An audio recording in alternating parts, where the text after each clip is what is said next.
The Bring a Trailer Podcast. Hello, everybody, and welcome back to the Bring a Trailer Podcast. My name is Alex, and I am in the studio once again with Beck. Hey, Beck. Hey, Alex. Good to be back. We are going in totally blind here. We're making it up. How about LFA Lexuses? You like them? LFA Lexuses, my gosh. I guess, yeah. I mean, they sound incredible. They look, I would argue, I think they've aged extremely well. They were always considered sort of the lower class of supercars because of their transmission.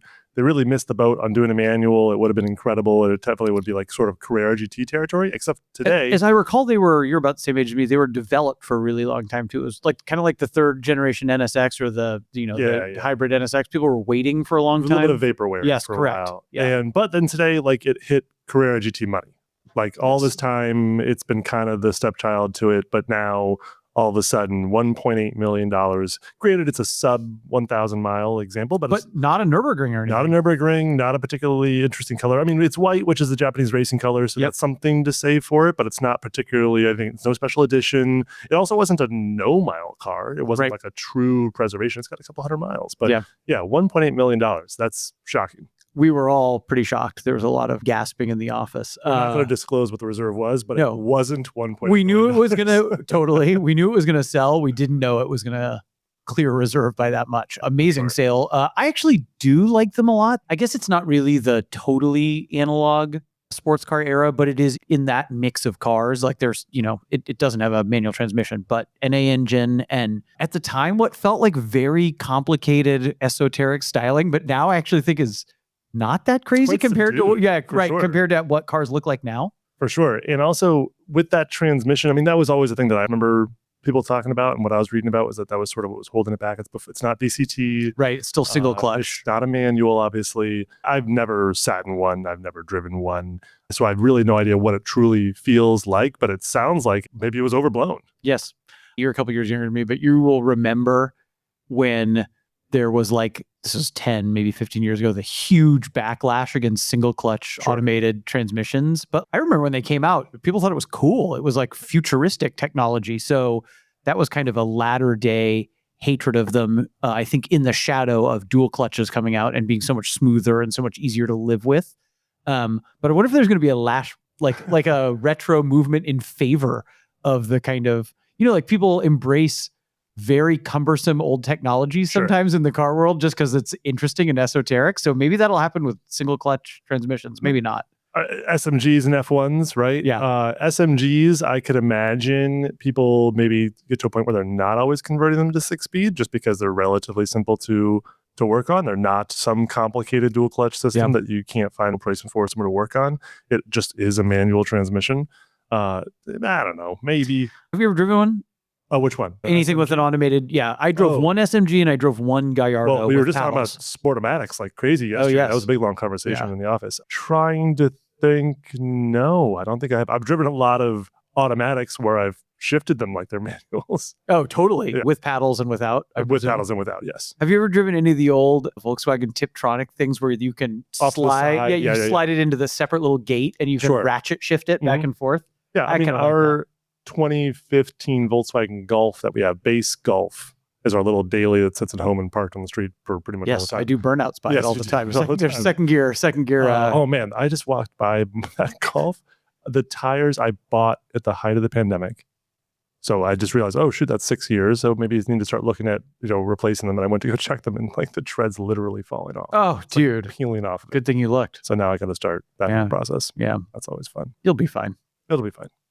Okay, Lexus LFAs, we covered that. Well, should we talk other cool results after that? I mean, we've had a couple car shows. Some cars have been acquired by a couple people in this room. Actually, just one person in this room. So there's a couple of things we can talk about. 100% of cars acquired have happened on one side of the table. Yes, that's right. That was a really non-clever way of saying that. But there's been a ton of heat on the site, a bunch of stuff that I've personally been very excited about. I'm just looking at this week's popular listings. Okay. There's a lot of drop. 2 out of the 4 of these came out of White Glove.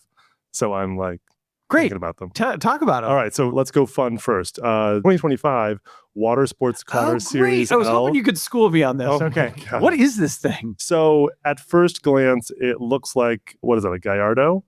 some kind of late model Lamborghini, late model Lamborghini Roadster. Yeah. Roadster Spider that has been somehow converted into a boat.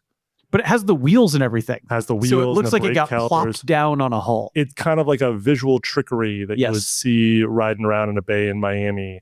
And it's got Florida colors, like, like a hot metallic purple in the front to a teal blue in the back. It's got a racing number on the side. It is essentially, it is a side-by-side jet ski, is what it really is. Oh, okay. It is a fully... Are these series produced? This is not a one-off, Yeah, right? they made a couple of these. I want to say they retail for around 80 or so, 75 to 80, depending on options. They're, you can't tow anything with them. You can't, take more than 2 people, essentially. There's no place to like sunbathe on these. This is basically for just like showing off in a harbor around other yachts and boats, right? It's just a stupid fun. It's like a side-by-side for the water that's not a jet ski. But it's got a pretty deep V hull on it. Yeah. So you could really do some aggressive boating, I guess.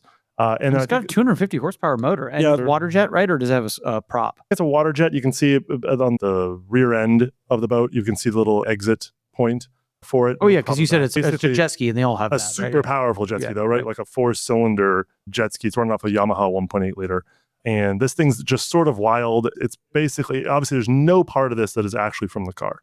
I would argue it's actually done really well.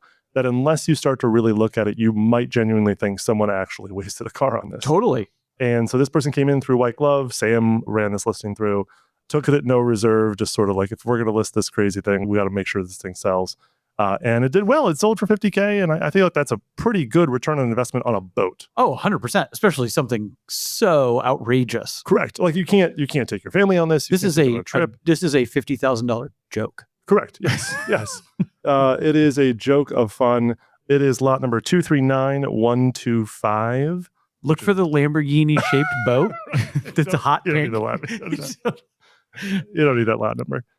Yes. That's why you were Watersports laughing when you were looking at popular results. How many views? Oh my God, I got 41,000 views. 41,000 people went to Yeah, tons. Which for some perspective, I clicked on that listing a few times. you were several of those views. Yeah. 127 comments on it too. Tons of I presume comments. facetiousness. I didn't read through all of them. Just jokes. Lots of jokes. A lot of cocaine jokes. A lot of Miami jokes. Yeah. So funny thing though is, I don't know, I look at this a lot, the view count ratio to watch count ratio. So average BAT listing probably does anywhere from 10 to 15,000 views at this point. It probably maybe peaked 2022, 2023, but a lot of that was because we had less inventory. Correct. We have far more viewership now, but we also have a lot more on the site, and you're dividing up some of the views. Inside baseball is we're always watching that closely because people always ask us, how many listings can you have on the site? Like, when do you dilute it? And one of the health signs that we're always watching is, do you still get healthy view count, comment count, and watcher count? And it's been remarkable as the volume has grown that tends to grow along with it. Yeah. And it's also something I get questions about all the time. People want to know, is my auction doing well? I tell them, they're like, well, you got 4,000 views. And I'm like, well, is that good or bad? I'm like, well, it's day one of your auction, so that's very good. Watchers, though, it's around 1,000 to 1,200 or so for your average BAT auction. I'm not talking about premium listings. And it also depends how obscure your car is. Well, you could have a really popular car that can have a low watcher count because not a lot of people can afford it. That's what this is, right? 41,000 views, but only 1,500 watchers, which is still very strong, but it's not really comparable to the 41,000 views. I think because this thing is entertainment.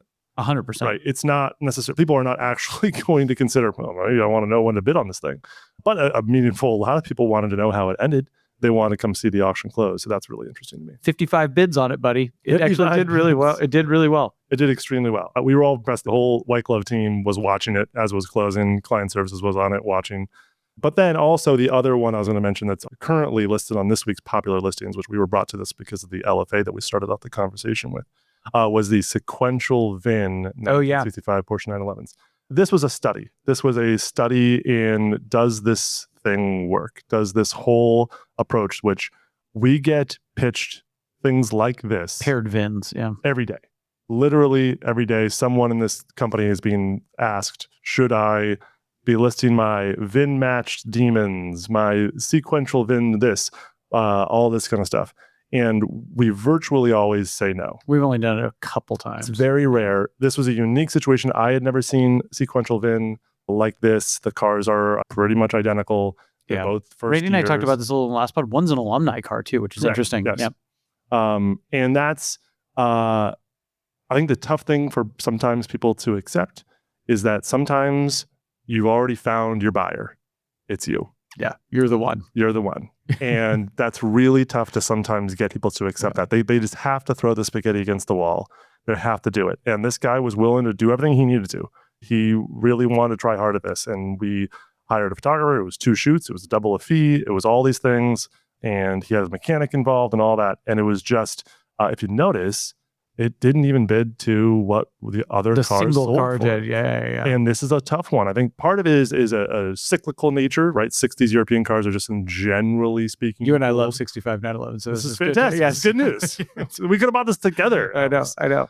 But big one is that like there's just the idea that you now have a second car you have to deal with. Yeah. And I think a lot of people aren't necessarily in that window. So it was sad to see it not do better for sure. But at the same time, I really liked seeing the data result. Like, this is one more thing. We've talked about the VIN matched demons. I did one on White Glove like a year ago, 2 years ago. And it basically bid to what the 2 cars would have sold for if they'd gone separately. Right. And sometimes you just sort of got to allow people to separate what you worked 100%. hard to put them together with. 100%, which is really sad for the seller, I get. And at least he'll have that lead image to go with him forever, which is freaking sick. It was a pretty good one. It is good. Any other big white gloves recently that you want to mention? Let me pull them up. Let me pull up what's currently on the sites. We have premium right now. Another listing from Sam is this 3,000 mile NSX silver. Oh, with the supercharger on it. Supercharger on it. Yes. Already bidding pretty crazy. I was surprised by that. Tell me the story on that car. $250,000, I believe, a longtime owner of the Acura dealership in Kansas City, Missouri. Basically did a bunch of parts upgrades to it, including the supercharger, which kind of muddles the water a little bit, right? I actually didn't even look at it. Is it a CompTech? Because some of them are actually... It is a CompTech, yes. Okay, so some of those are like carb certified. They're legal for... Right. It feels like if you're going to do modifications, this is the brand to use. That's what people will go it's the one. It's the Have you ever one. driven a supercharged NSX? Nope. Didn't Zaman supercharged his. Shout out to our colleague Ryan Zaman, who put a supercharger on his and has offered to let me drive it. I'd be very curious about it. The chassis obviously feels like it can handle a ton more power than it has. Those cars, despite being all aluminum, I guess 3,000 pounds isn't that heavy, but they're heavier than you might think. And feeling heavy, you mean? Yeah, you drove mine, didn't you? No. Oh, okay. The only NSX I've been in was Zaman's, but pre-supercharging. Okay. No, they don't feel heavy exactly, but they feel sturdy. And so, particularly in mine, with the early ones with 270 horsepower, they certainly feel like they can take a ton more. This is a later Targa. Oh, this is a fixed light. Very end. Has aftermarket wheels. It's really pretty. It's very pretty. It's weird, variable. People come to us all the time with, I've got X car. What do you think the reserve should be? And when we do our comparable research, part of the challenge is variables such as the modifications, right? Yep. Like, we can find NSXs that have 4-digit odometers. We can't necessarily find them that also have these changes, because usually low mileage in stock mean stock, right? Yeah. All it is it a quantifiable approximation of condition. So if something has 1,000 miles, you're basically assuming it is more stock, more original than a 20,000 mile example, but that's not necessarily the case, right? We've seen cars with higher mileage sell for better. You eventually just have to, dive in deeper. And so that's where it gets complicated here. But like we mentioned, the CompTech is probably the one thing. And this was all done, I'm reading out, it was all done when the car was new. It was done in 05. This is an 05 NSX. It was done in 05, and all the stock parts are there. Yep. Kind of beautifully laid out at the bottom. This is owned by a dealer, obviously, right? Correct. It's shot in a dealership. This is one of those cars that sat on they probably modified it at the dealer, right? If you find this listing on the site, lot 240117, when I first heard what this car was, I was like, this is great. I'm excited for the photographs to come out of it. And when I said, well, they are not willing to take the car out of the building, and I realized, oh God, that's going to be awful, because it's never a good sign. Never a good sign when you're shooting inside, especially inside a dealership, because there's all these other cars. They often have a ton of glass. If it's like a modern showroom, it's just never going to look good. And then the photos came in, and like they cleared the space, like they cleared the entire main showroom. It looks like an Acura promotional shoot. Yes, and it has this whole open space to it. It worked out really well. Photographer on this, let me look it up actually if I know. Jordan Cole, Trust in the Machine. He's one of the best. And his ability to balance light in the shade along with the highlights is really great because it's got what we would call dappled lighting, like if it was under a tree and it's got direct sunlight and shadows all over it. But in this case, it's all the hard lines from the window frames, and it looks great. He did a fantastic job with it. It looks wonderful. And this is the setting in which I encounter NSXs a fair amount now because I have, as you know, my wife and I, we drive various collection of older used Hondas and Acuras and always have because I'm such a fanboy for Honda. And when you go to dealerships and you're milling around in the showroom, interacting with unpleasant salesmen, or that's not fair, sometimes very pleasant salesmen. Mhm. A lot of times, if it's a bigger Honda or Acura dealer, they've got whatever cars the dealer himself, the owner, the principal decided to buy and keep on the floor. And sometimes that means, like in San Luis Obispo, a S600 Roadster and a CVCC and an interesting 60s motorcycle. I don't remember the designation. But in Marin Acura, it means I think it's an 03, but it's a fixed headlight black NSX, very similar to this. No miles. It's the dealer's car. It's still got the window sticker on the thing and it sits there. I do find that interesting. The dealers, I come across those occasionally when I'm talking about BAT to sellers on the phone. Dealers who appear to be at least a genuine fan of the brand. Totally. That, or they think it's some sort of or they know marketing. it's significant. I think the reason a lot of these are the fixed headlight ones, they're like, oh, I've been an Acura dealer for 20 years. The NSX was so special and this is the end. Like, Sure. right. So they bought like an an 03 or an 05 or whatever and let it sit. So he's got the crumpled "this car's not for sale" thing, on the dash because so many people are asking don't touch. Yeah. I've got a collector and Ford dealer in Pennsylvania who I worked with a few times. He did the Fox Body Mustang collection. I love years that ago. collection. That was a really long time ago. That was a really long time ago. He has a collection of Shelbys and Mustangs, and he's found his father's old Mustangs, like hunted them down, and now owns it alongside his. And he's got like a new Ford store. So it's an interesting, I don't think that's probably the case a lot of places, obviously, but I don't know. It's reassuring. It's nice to see. I don't think it comes entirely from a marketing aspect, like, oh, this old Shelby will help me sell new Ford cars in my dealership so much, but I don't know. Well, I'm curious what you think about it. For me, it's always interesting, even if it's just to look at it. And it's a good reminder of why you love a brand if you do, when there's a piece of that brand's history sitting in the showroom when you're getting a service done or whatever. I like it.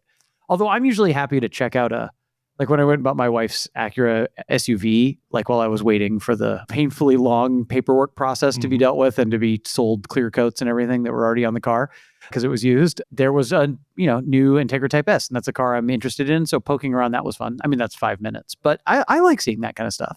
I've had that same painfully long experience when we bought actually that Volkswagen Golf I mentioned. We went to a Volkswagen dealership in the East Bay. But when I bought here's a tip to retail dealers. You want people to come in, make it possible, if you're willing to pay retail, for them to walk out in 25 minutes. I mean, do you not want to be eaten up by Carvana and all of these shops that are willing to just do it all online and ship you a car? When I bought my Benz wagon down the peninsula, I was shocked. I was in and out in no time. It was legitimately from a Mercedes dealership? No. It was a sort of an enthusiast shop in but a dealership. Two young guys running it. When I went in asking about the wagon, I didn't reference where I was from or what I was doing. Just wanted to buy it for myself. And they even referenced bring a trailer. It had been on the site before. So like they even knew about it. And it was 20 minutes. They got you in and out. It was in and out. Amazing. It was all digitally. It was fantastic. Give that to me every day of the week. It was great. It was two young guys. They had a racing sim in the corner, a bunch of removed tires. It honestly looked a lot like when you and I get fired. That's our job. That's what we're going to do. Let's see. What else should we chat about? I've got a couple weirdos on my watch list if you want to talk about those. Let's do it. There's I can't remember where you stand on Novas. I know you're kind of a Mustang guy. Novas? Yeah. Chevy 2, early Novas. I love Chevy. No? Okay. I mean, I like Novas in general. I think they are a reasonably attractive. Oh boy. Come on. To me, 64. They're fine. You're hurting my heart. Doesn't do anything for me. Red line tires. Okay, so this is a 64 Chevy 2 SS. I didn't even know this existed. It's a 283 SS. So it's still the 283. Okay, a little small. With a 4-speed, but with a 4-barrel on. It's like 220 horse. Posi rear end. This car is, what's the color on this? Palomar red. It's still got hubcaps. It's almost like a proto muscle car. And this is ending tomorrow. It's lot 240255. We can put a link to it. But man, do I like this car. Posi traction with a small V8. That's interesting. I know. I know. I think this would be really, really fun with a 4-speed. It's like not too big, gigantic of a motor. I'm a big 283 fan. So anyway, I like that. Okay, you shot that down. That's not good. I'll see if I can find something more appealing to you on my list. Bill Noon's Charger Hemi 426 4-speed is back. I think we talked about this on an earlier That's pod. fantastic. Yeah. That I can totally get behind. Come on. That's amazing. Come on. Those first year 66 Charger. Actually, this is, this is the C-pillars. I know. Incredible. I believe that's first year only of the Charger. 60th anniversary of the Charger is this year. Well, this 66. is obviously a big remake right before Bullet is shot a year later, right? The 67 looks completely different. Some people in fact, I'd say that's the much more iconic one, but I love this one. I agree. That is, I would argue, is more interesting and would rather have, but the 67 is what just people know of at least. Totally. But come on, look at the interior in it. Plus, it's still a 426 4-speed. That's amazing. Yeah, I love that car. Great color too. So that's back. I'm excited about that. That's already bid up to 101,000. Oof. I know. As I recall, this has, let me see if I can find a picture. That's the kind of car people tell me all the time, I want to reserve $100,000, and I don't really understand why. And then once you start going into it, you start realizing that's what I thought. the results It's got 4-place seating. Oh, weird. Isn't that cool? The center console. Those are fold downs. Yeah. But it goes full center console. On the it back. goes all the way back. Interesting. Which is a little bit like a Chrysler letter series from a little bit earlier in the. My first thought is it looks like a 928 back there. A little bit. I think it's quite a bit more room than in a 928. I did used to sit in the back of my high school buddy's 944, but I don't think I've ever been in the back seat of a 928. The problem with those, the transmission's back there. Sure, transaxle right? cars. Yeah, that makes it problematic. You got anything good on your watch list?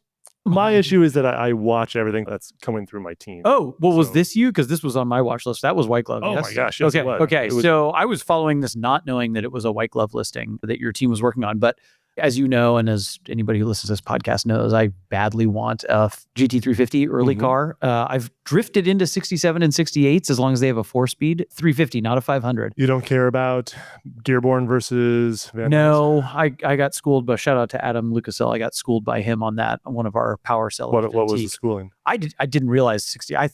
I always thought of 67, 68s as the same. And he was like, no, dude, the earlier ones are like, yeah, I know. I never knew then that. Then in 68, basically, he sells it entirely off. I don't know anything about cars back. I just know that they look the same. Because to me, the real debate is, do you want a 65, 66 or do you want a 67, 68? I even kind of like 69s, which is like really unpopular opinion.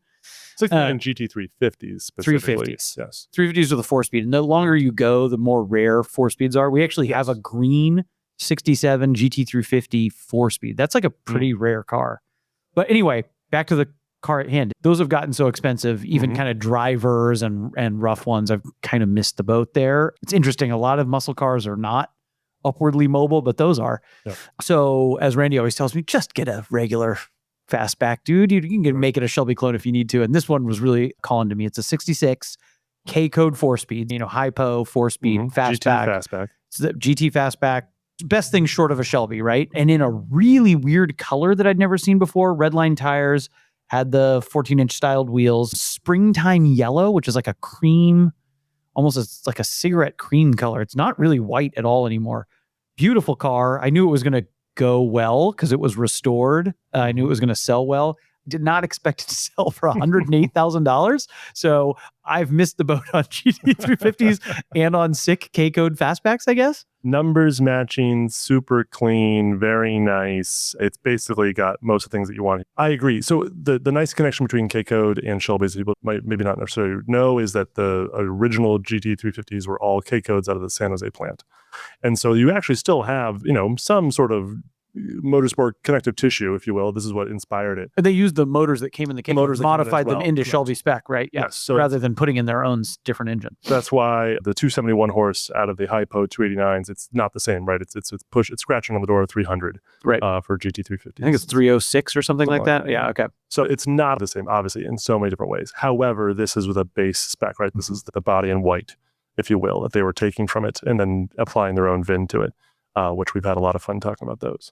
Yeah, you saw the controversy on the one that's live, which I really like. 50 years in the same family, but it got hit at some point. And, yeah, there you go. And there's only a few the front fender, they pulled the tag, the Shelby tag off the other fender, but the underlying tag is not there. And somebody pressed the seller to remove this car's live and ending right now. And we actually, in an effort to be fair, we reset the bidding when we found all of this. And to the seller's credit, they took all new photos and It all got reviewed. A lot of these cars got hit, whatever. The Shelby status is not in doubt, but that front valuable tag is not there. So we reset the bidding and it's now bid up to 150 again, even when missing that, right? The vetting is important. Yeah. But this K code, you're not wrong. This is the, I think even at 108, it sort of makes sense because of what's happened to Shelby's. Correct. Right? Like, would you rather have this at 100 or a 66 GT350 for 200? Right.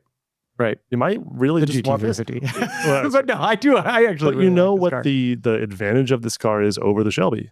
No one's ever going to ask you Is it if real? it's real. I know. No one ever. I know. Whereas it doesn't matter how real your 350 is. People are always going to. You can say it's real and people won't believe you. And I'm sure people with clones say they're real all the time. Take I'm your sure tag off right now. Totally. Yes. That would be tough. That would be tough to deal with. Whereas this, like, it looks that good that even lay people will be like, that looks like a really nice Mustang. They might not say it's a $100,000 Mustang. That's fine. But at least no one will ask you if it's real or not. Quick sidebar, Mount Rushmore of the is it real conundrum cars. It's Cobra. So it takes a nerd to know that a Shelby Mustang's, like most people who come up to you when you're driving a Mustang Fastback are just like cool Mustang. Then there's like a subset who know that it's a Shelby look car. And then there's a subset of those people who have the balls to then ask the owner whether it's real or not. But a Cobra is maybe more well known as a replica. So funny enough, like a year ago, I would never ask. Like I always wanted to determine it, but on my own. I mean, Cobras, I would never even assume it was possible that you assume they're all someone's fake. Not yes, driving around. okay. I'm not driving $1 million cars around the street. Even if I was in Monterey for Car Week, I'd probably still even assume it wasn't real. I saw a green one with a blue plate and an old guy driving it. It was kind of rough about 6 months ago on 280 down by the airport. And I was like, oh, that's real. It had like a 4-digit California blue plate on it, like a vanity plate. And I was like, oh, I bet that's real. But most of the time I assume those are fake.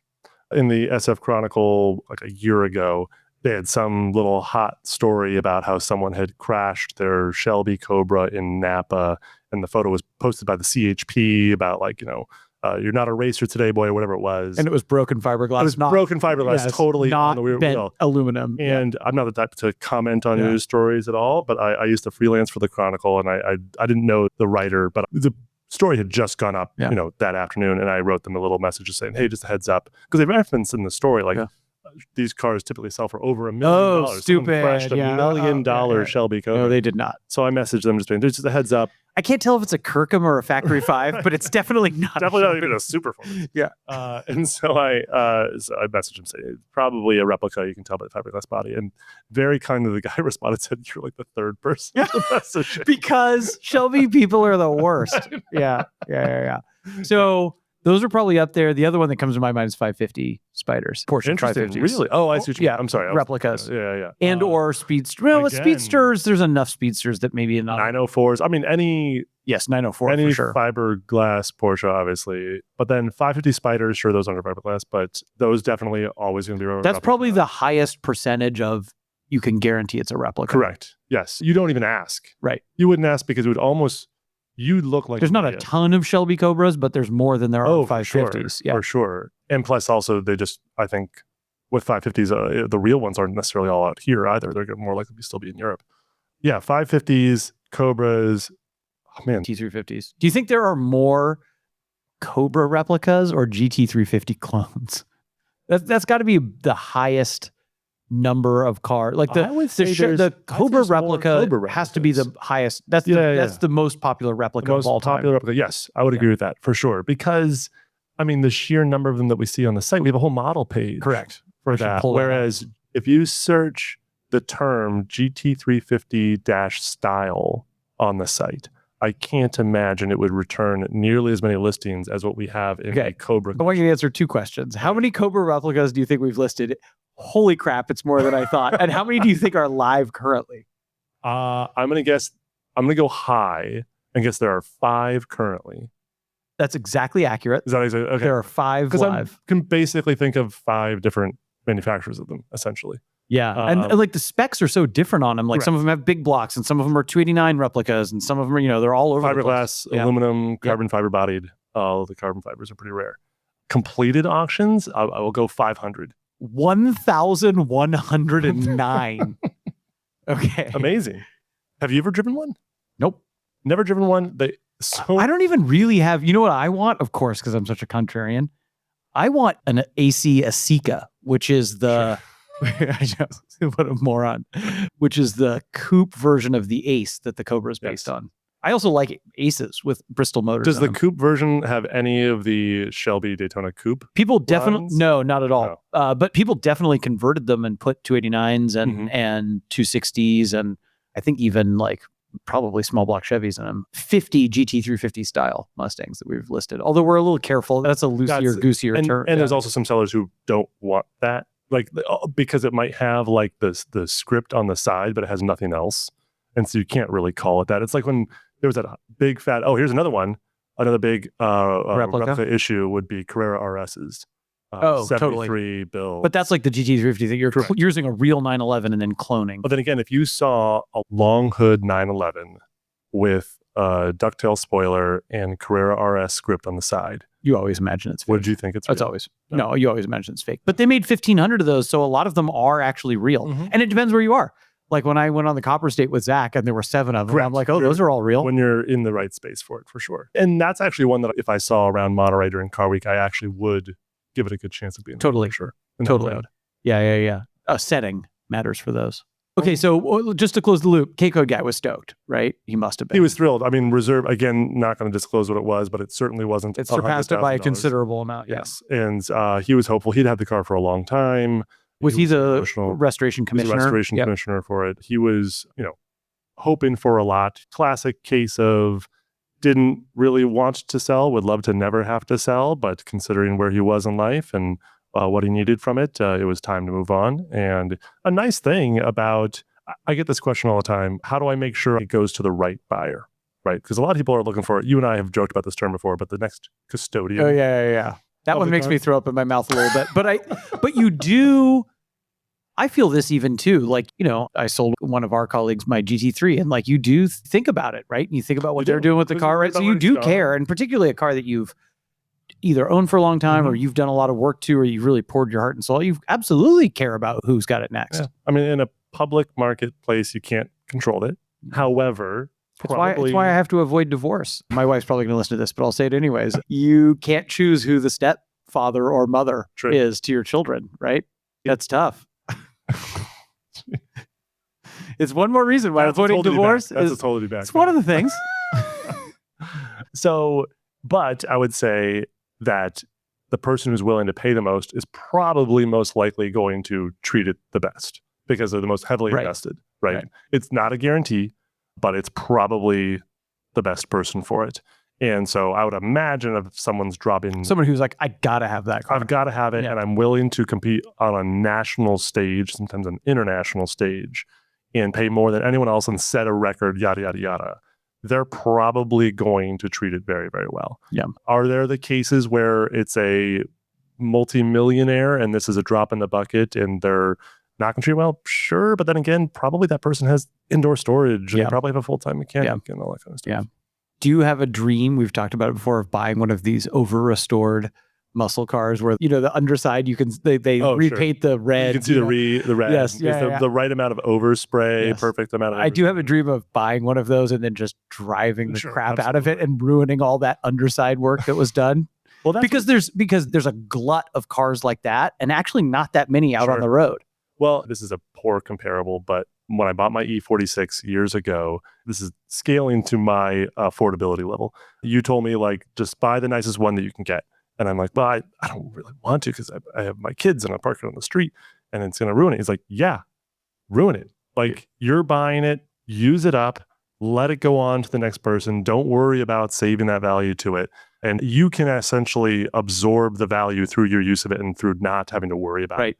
And Seinfeld has said this. Great advice that I don't follow, but it's great advice. Whoever gave that to you. Seinfeld gave it a similar thing of he loves it when people don't drive cars because then he can then buy it and not have to have worried about preserving it this entire time. 100%. Yeah. And that's 100%. People gripe in the comments all the time about that 10-mile this and 25-mile thing. And it's such a shame. Sure, you wouldn't treat it the same way, but guess what? Now someone gets to. Correct. That's a little bit what's happening with my Ferrari. It's so nice. You've seen it now. We've got it here in the shop. And because it wasn't driven, it wasn't sorted. So it's actually taken a ton of time to get all the little things that a person who's not driving it regularly wouldn't notice. But that stuff's all done. And then it's cosmetically so nice. It's like you're driving around in like it's my first car that's like a restored car. It's really nice. How do you feel about it? Because I hear that all the time on the phone. It's like, well, I bought this car, but it's just too nice. Yeah. I'm worried about it. How are you feeling? I don't, it does hurt to drive a car that's that nice a little bit. I've made this mistake a couple of times. The GT3 was really nice, as you knew, and but I did drive it a fair amount. Yeah, you hauled that, but it's a little different when it's a modern car and there's parts easily to find it. I think it's so nice that it can afford to take a little bit of abuse here and there. Like when I get in and out of the seat and like I'm starting to break this little plastic thing. What I've noticed is Ferraris they're fragile. They're Italian. You notice it. You notice it. Yeah, you notice when you're doing those things. And I think I told you this anecdote earlier. What I really notice is that when non-car people interact with it, I'm like, oh, be careful how you close the door. I'm like, oh, just slide. Don't just flop into the seat. Not on the glass. Totally. Yeah. Well, because everything is, the little door hand, everything's like fiddly on that car. Yeah. And so I've adjusted to the esoteric quirks of weird cars, but like your average car person is supposed to be able to slam the door, and I'm like, oh, you can't do that on this one. And that does feel lame, kind of, Yeah, you feel like you're kind of gatekeeping the experience. Totally. Sort of like, you should be treating this car how I want to treat this car, which in a sense you do own it. I try to not do it very much. I was letting kids crawl around in it on Sunday and stuff. I remember, flashback to, I think it was 2019. We were at the first Velocity event. The one where we had the alumni gathering? The alumni gathering at Sonoma Raceway, and Mercedes F1 team was there. Oh, yeah. This is right before we sold the 300 SL from Randy and Gentry.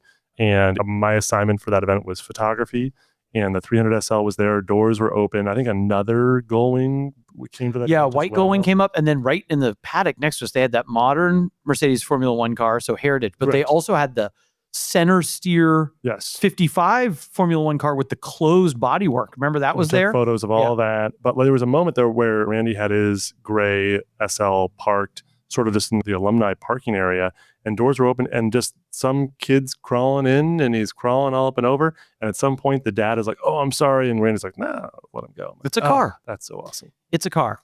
I try to tell myself that and balance it. It's a car. Sure. Like that's what it's meant for. It's meant to be used. My kids have like understand explicit rules with the 911. Oh, really? Oh, yeah. There's like this. You touch this. You don't touch this. You put your feet there. I mean, honestly, like I'm struggling with it, but I drove that car up from LA and I brought my 6-year-old son Enzo with me, and he was sitting in a car seat with his feet on the beautiful restored leather the whole way, and he was eating chips in there. And honestly, that's what it's about. Yeah. That's more important than anything else, having him along for the drive. How did he do on that road trip? Loved it. How long was he in the car for? We drove it from Riverside to LA, like near Universal Studios. That was only like an hour and a half drive. Okay. It's too loud for us to really talk very much, and the AC doesn't work. And so it's like windows down on the freeway. And wow. Okay. I brought his Nintendo Switch for him to play, but he didn't play it the whole way. He was just kind of quiet, observing it all, looking out the window. And then day 2, we drove to Santa Barbara from LA. That was maybe 2 hours. Gorgeous along that coast there in Ventura. And then from Santa Barbara back to San Luis Obispo, where his grandparents, my parents lived. That was another 2 hours. All those silent, not much conversation, out the window, windows down. It was warm. I mean, he wasn't gleeful, but he didn't seem bored or anything. And then we did a straight from San Luis a couple days later all the way up to San Francisco. So a 4-hour drive. So it was pretty big. I mean, I don't know what that is. That's like probably 400 miles total, something like that. Yeah. I mean, we did 8 hours from Palm Springs to SF in the wagon. In one day? In one day. 2 stops. I don't do that anymore. It was... If we have that long of a trip, I'm like, we're staying somewhere, even if it's like a roadside motel in the middle. I was amazed my kids did so well. They did so well. Okay. Well. Like we had an iPad, and they watched it for a little bit. The second we turned off the iPad, they both passed out. Yeah, that's good. They can't really do the switch. They get some little car sick, that sort of thing. But in the Benz wagon, like it's just so quiet and smooth. And you can do 8 hours in that car is not 8 hours in a But you did only 2 stops? Only 2 stops. Wow. I was so proud. That's amazing. How long were the stuff? Was food at least one of them? Food was stretching the legs. And gas was the other one. I used to, when my older 2 kids were younger, we used to have to stop at parks sometimes because they'd get too amped up and I'd have to like pull out my phone and be like, where's a park in Greenfield, California, where I can let my kids go nuts for 30 minutes. Good for you, dude. I was very impressed. They've shown some resilience in those long hauls, and it's made it quite good. The big one was getting over the car sickness stuff. Yeah. That can be tough with kids. We've been doing more. We're kind of committed to flying even when we went to different parts of California for a long time, but we've been doing, especially since we got this new Acura, we've been doing a lot more driving. Like when we went to Disneyland, we drove it. We did stop each way, but we drove all the way to northern LA on one of the hauls. And like that car is so comfortable. It was great. It was easy peasy. I love road trips. Yeah, I'm liking it more and more. I have very fond memories of doing road trips as a family when I was a kid. Our first big one was we rented a Blazer red SUV because we hadn't bought our 97 Ford Explorer yet. And my mom wanted to know if she would be okay driving an SUV. Oh. The Ford Taurus station wagon had just blown up. There was leaking oil everywhere. I think it only had 100,000 miles on it, but it was just toast. And so we hadn't bought a new car yet, or maybe that car was still, limping along. And so we rented that, and we still talk about it as a family all the time. It was the big national parks tour. We had like 5 national parks over, I'll say it may have been over 2 weeks, or it was like a whole 2-week trip. That's kind of a dream trip of mine. It was incredible. All in the West? All in the West, yes. We did big loop? Yeah, Arches, Bryce, Zion. Where's Arches? Utah. Okay. And then we did Desert Valley. We ended in Vegas. We did one night in Vegas. Oh, did you go through the Grand Canyon? Went through Grand Canyon. Yeah, okay. Yes. So I joked that I went to the Grand Canyon, but I didn't see the Grand Canyon. When we got there, it was filled with fog. Oh, wow. Like below us. Interesting. It's the only time you've been?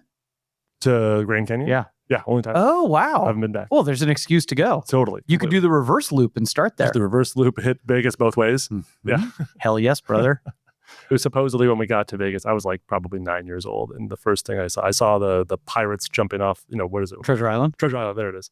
I saw the whole show and I immediately turned to my parents and asked, like, why weren't we here the entire time? 100%. 100%. I've just seen like the best that the West has to offer. And it's very popular to hate on Vegas right now. And it just makes me double down on my love. I love it there. Yeah, I've seen that storyline. Baby. And I think there's some spite towards all of the growth it's received. I mean, I'm personally hurt by this because they took the A's and the Raiders. I know. And they're about to take something else now too. I think that they're taking a basketball team. Yeah. Well, they've pivoted away from gambling, which is really interesting. Sports gambling went national. Which I love because I like going there for the really cool hotels and like kind of all hours drinking and eating. And I don't know if there's a better collection of restaurants in such a small area as there is. I still love going there. They're working on that high-speed rail going from LA to Vegas. That might be an interesting lifeline because I think people are realizing that while you and I might like doing road trips, most people shouldn't be driving for hours at a time.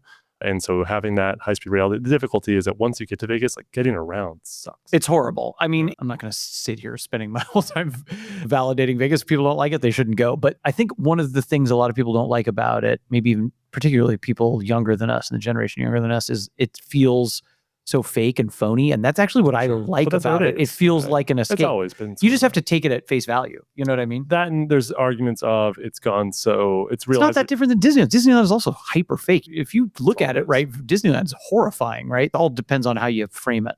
And they're leaning towards making their money off of the wealthiest visitors, less so Disneyland's like that too. Don't talk about that. No, thank you. No, thank you. My kids want to go again, and I'm like, we can probably only do that once a year. Mm-hmm. We kind of went a field of cars there a little bit. I did love. Our family did. They had a series of Volkswagen vans. We had a Vanagon that we drove cross country, picked up in Europe, road tripped all over Europe, drove across the country. And then they bought a Eurovan with a manual transmission that we drove up to Banff and drove up the West Coast. And I loved that stuff. And I think that did instill in me my adult love for road trips, which I want to try to instill in my kids a little bit. Yeah, I think that there's something also it feels kind of like a cowboy. You're loading up the wagon, the literal or proverbial wagon. You get to prep the machine, make sure, you get to be sort of responsible for persevering and making it through to the end. I like that too. You get to sort of lean into some maintenance. Route planning is fun. Route planning is super fun. I mean, the big book that you used to do, way better than having the phone out the entire distance. But then again, at the same time, my kids don't ask me, are we there yet? Yeah.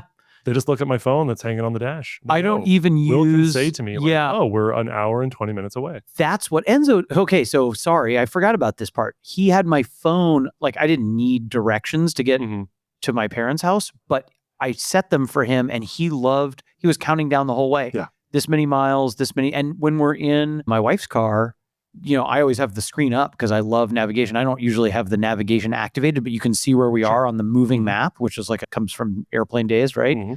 And he loves that. He loves seeing, and it shows where traffic's going to come up, and he's always alerting me like, oh, Dad, there's some red coming up. So I do think instilling a love of maps and knowing where you're going and being situated in, the world is actually like a really important life skill. A lot of adults kind of don't know where they are sometimes, and I couldn't imagine living that way. That's a challenge also. It's the classic case of your skill set is being depleted because you're relying upon the technology. Totally. So much. And I'm a total fault of this. I won't lie. I use maps sometimes going through just the city and like... Because you want to find the best route. No, sometimes it's because there's portions of the city that San Francisco is divided in such a way that if you grow up in a certain part, you don't ever see the rest of the city. Correct. Yeah. And so I grew up on the northwest side, and like the Sunset's easy to find your way around, but essentially otherwise south of the park or south of the slot, Market Street, like you just don't know. And things like everything turns in different angles. Yes.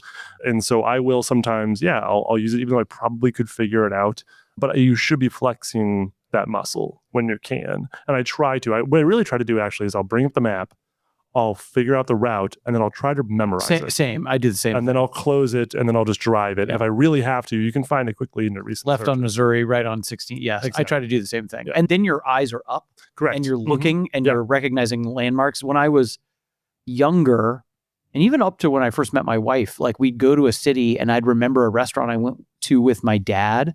And she'd be like, what was the name? I'm like, I don't know, but I know roughly where it is, and I'll just take us there. And she'd be like, how can you do that? And I'm like, because when I was 9, I was looking out the window and paying attention. There wasn't anything else to do, I get that with sellers sometimes where we'll be like, all right, so we've made a deal on the reserve. They pay the listing fee. We hire the photographer. And I'll ask the seller, hey, by the way, can you give us the full address of where the car is located? And, what I'm hoping for is 123 Maple Street, San Antonio, Texas. And they'll say, oh, it's 3 blocks down past City Hall. When you see the green garage, you've gone too far, hang a left. Like, that doesn't help anybody, but that's how they think. And I'm really saying, well, your photographer is just going to put this into Google Maps. So. But that's going to disappear sometime, and I find charm in that, past the white picket fence. Man, I love that stuff. Pilotage was my favorite thing when I was flying, having a sectional out and being like, okay, I see that reservoir. I see that set of high tension power lines. I love that stuff. That was freshman year in college for me. Was you hopped into the cockpit, you're there with your flight instructor, and you'd open up the map, and they'd basically just ask, where are we going today? Totally. And the whole point was they want a base skill set of you need to be able to create a flight map. You need to be able to create your return and do all of the waypoints. Are you on your... Yeah, totally. Exactly. Yeah. It's not until later into your schooling career that you are being given actual destinations. And you then actually route plan. They want your basics to be making it up as you go so that if you have to make it up while you're going later on, you're not freaking out because it's back to basics. Yeah. Nerd stuff. That's my favorite. Yep. Nobody cares. All right. Anything else? Do we have any events coming up?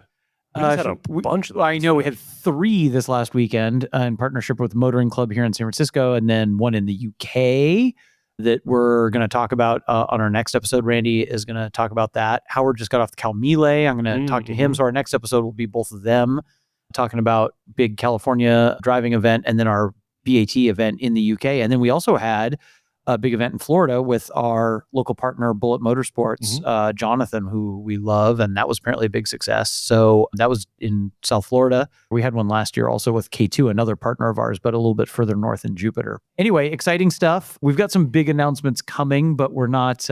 Nothing's been announced on the site. I just checked, and you would know better than I will. I was in a meeting right before this talking. We're going to try to do a big announcement where we announce a couple of them. We're going to have a very crowded Q4. I can say that. A lot of exciting stuff happening in Q4 that you know about, but the public doesn't. But we're going to try to announce it early so people have plenty of time to plan. A lot in October, a lot in November. A couple other things. I mean, we're going to be at Road America again this year in a slightly different format than last year. We've already talked about that. We'll be at the Hillsborough Concours. Oh, whoa. BAT will be. Would love it if you would come down and stand in the tent. That's not really a car show, but we're, a sponsor of the event, and we'll have a tent there and talk to people. Have you ever been to that? I'm embarrassed to say I've not. Wow. San Francisco local like you. Well, how about standing in a tent the first time you go? Maybe you and I can take a lap around. Awesome. So that'll be cool. That is in June. Oh, and yes, McQueen's is the big one I can announce. That's in Delaware next month. I believe that is up on the site. Peter Gaida, we love him. McQueen's is his dealership. He's a local partner. That's going to be a big one. Hopefully we get a bunch of people out for that. That is our local partner. He's an enthusiastic guy. You met him before? No, but I just found the announcement post. Yes, May 16th at McQueen's Classics. Peter is great. So anyway, that'll be fun. We're doing a lot this year. We're busy. Yeah, a ton. I mean, and a mixture of mostly meetups, but some alumni stuff as well. Yeah, we're trying to do some different stuff. And again, that more to come on a couple of really unique events that we're going to be having later in the year. New things for us, but that's good. Trying new things. Absolutely. Thanks for doing this as always, buddy. Any parting shots? Get out and drive your car. Keep the sticky side down. Thanks everybody for listening. As always, we appreciate you. Feedback, questions, concerns to podcast@bringatrailer.com. We will catch you next time.